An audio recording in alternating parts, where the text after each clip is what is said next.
एक बुजुर्ग हज के सफर पर गए थे। जब वो एक जगह से गुजर रहे थे, उनके हाथ में एक थैला था, उसमें कुछ पैसे थे। अचानक एक चोर उनके हाथ से थैला छीनकर भाग गया। जब चोर काफी दूर निकल गया, तब अचानक उसकी आंखों की रोशनी खत्म हो गई। आंखों की रोशनी जाते देख उस चोर ने रोना शुरू कर दिया। जब लोगों ने चोर से पूछा, भाई क्या हुआ, तो वो कहने लगा, मैंने एक आदमी का थैला छीना है। वह कोई बड्ढा अल्लाह का करीबी बंदा लगता है। मेरी आंखों की रोशनी चली गई। खुदा के लिए मुझे उसके पास पहुंचा दो ताकि मैं उससे माफी मांग सकूं। जब लोगों ने पूछा कि यह किस्सा कहां पेश आया, तो कहने लगा, फला नाई की दुकान के करीब पेश आया।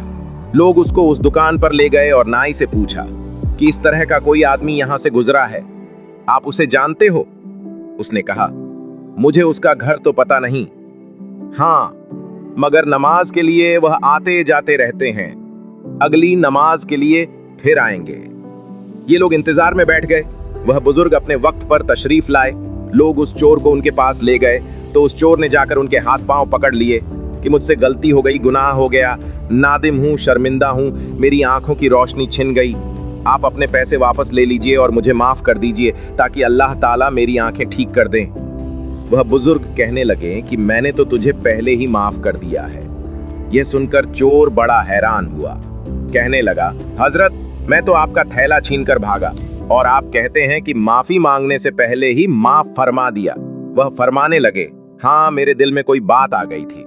फरमाने लगे, मैंने एक हदीस पढ़ी जिसमें नबी अकरम सल्लल्लाहु अलैहि वसल्लम ने फरमाया कि कयामत के दिन जब मेरी उम्मत का हिसाब पेश किया जाएगा तो मैं उस वक्त तक मीजान के करीब रहूंगा जब तक मेरे आखिरी उम्मती का फैसला नहीं हो जाता।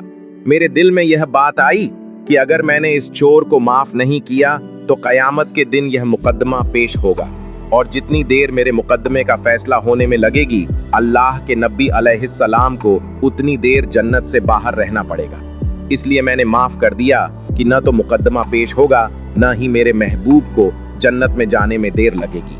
वह जल्द जन्नत में तशरीफ ले जाएंगे। प्यारे दोस्तों, अगर आप लोगों को हमारी ये वीडियो पसंद आई हो और अगर आपको इस वीडियो से कुछ इल्म हासिल हुआ हो तो नीचे दिए गए शेयरिंग बटन को दबा के बराए मेहरबानी इस वीडियो को शेयर एंड चैनल को सब्सक्राइब जरूर कर दें। शुक्रिया।